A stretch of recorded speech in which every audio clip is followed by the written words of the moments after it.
बिस्मिल्लाहिर्रहमानिर्रहीम, अस्सलाम वालेकुम। बहुत बहुत शुक्रिया। मैं आसिफ़ रशीद आपके साथ। साथियों, जुमअतुल मुबारक आप सबको बहुत बहुत। अल्लाह करे कि सबका रमज़ानुल मुबारक बहुत अच्छा जा रहा हो। तीसरा ये जुमा है और अगले दो जुमा भी अल्लाह करे कि हम सबको नसीब हों।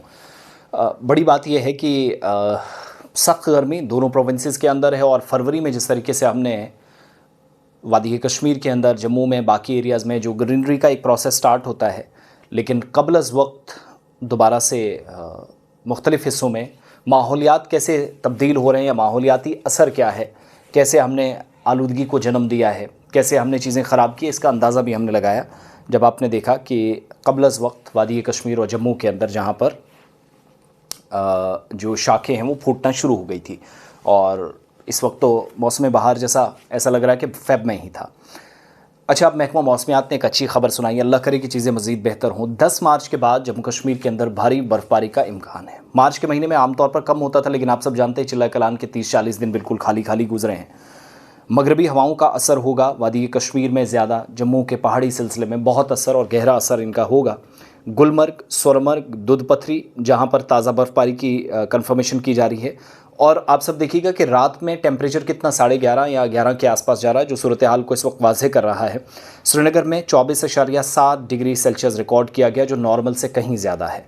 जम्मू के अंदर भी 32.4 तक जो कल पहुंचा था, आज भी 33 के करीब जाएगा, ये प्रेडिक्शन पहले से थी। और सुबह की जो तकरीबन 10 या 9:30 और 11 के आसपास धूप रहती है, वो अंदाज़ा लगाने के लिए काफ़ी होता है कि सिचुएशन क्या बनेगी।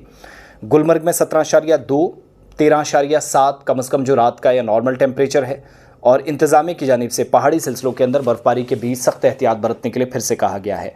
महकमा मौसमियात के मुताबिक मगरबी हवाओं का जब असर होगा तो पहाड़ी सिलसिले में मेट्रोलॉजिकल जो इंडिकेशन है वो बताती हैं कि अच्छी खासी बर्फ़बारी होगी मार्च 10 के बाद।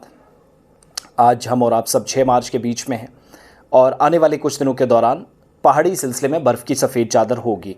इसके अलावा ये भी कंफर्मेशन हो रही है कि मकामी इंतज़ामिया, ख़ास तौर से दूर दराज इलाकों के अंदर अथॉरिटीज़ पर एक बड़ी ज़िम्मेदारी रहती है रास्तों को बहाल करने में, या कामकाज अगर मुतासिर हो तो इस चीज़ का ख्याल रखना होता है। नॉर्मल या रूटीन वाइज जो लाइफ चल रही है, ज़िंदगी की एक कहानी है, वो मुतासिर ना हो, इस बात को यकीनी बनाते हुए आगे बढ़ा जाएगा और सूरत हाल पर करीबी नज़र रखी जाएगी। ज़रूरी इक़दाम उठाने के लिए कहा गया है। हायर ऑल्टीट्यूड्स पर रहने वाले लोगों के लिए बर्फ़ानी तोदे गिर सकते हैं, इसकी भी वार्निंग जारी की गई हैं।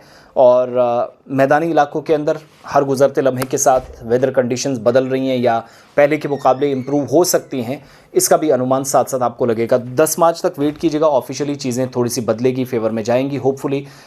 शदीद गर्मी का एहसास जो हमें फ़ेब में ही हुआ, मार्च आते आते थोड़ी सी राहत मिले और ये प्रेडिक्शन अल्लाह करे कि सही साबित हो।